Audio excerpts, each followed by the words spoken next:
And firefighters were also honored at a Sorry about that. President Biden commemorated the 20th anniversary of the September 11th attacks today with visits to each of the sites. Again, nearly 3,000 Americans were killed that day. Washington correspondent Jesse Tenur reports on how President's final stop at the Pentagon honored these victims and their loved ones. The events here began at sunrise, with a continuous message of unity carrying throughout the day, and one Pentagon officials hope continues across the country.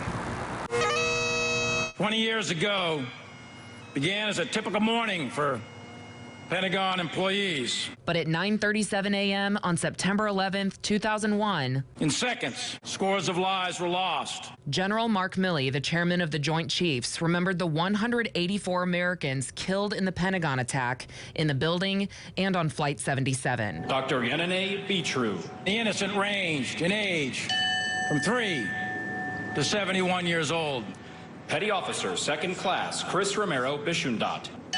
Just as we once worked alongside so many of them, we now mourn alongside all of you. Defense Secretary Lloyd Austin said the Pentagon has worked these past 20 years to honor their sacrifices by defending the country against terrorism. It will always be our duty to fulfill their missions and to live up to their goodness and to stand guard over this democracy. This is the first 9/11 anniversary without U.S. troops in Afghanistan. And as debate about the withdrawal continues, Pentagon officials remembered those who gave their lives during the war and those now back home who are questioning their impact. You did your duty.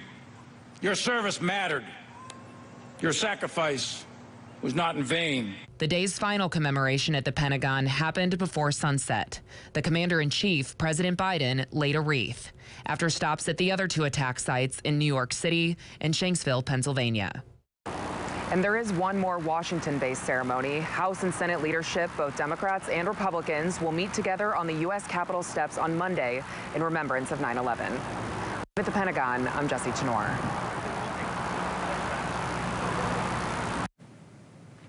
And the tributes continued here in West Michigan today. Hundreds of firefighters from across the state and their families filled LMCU Ballpark today.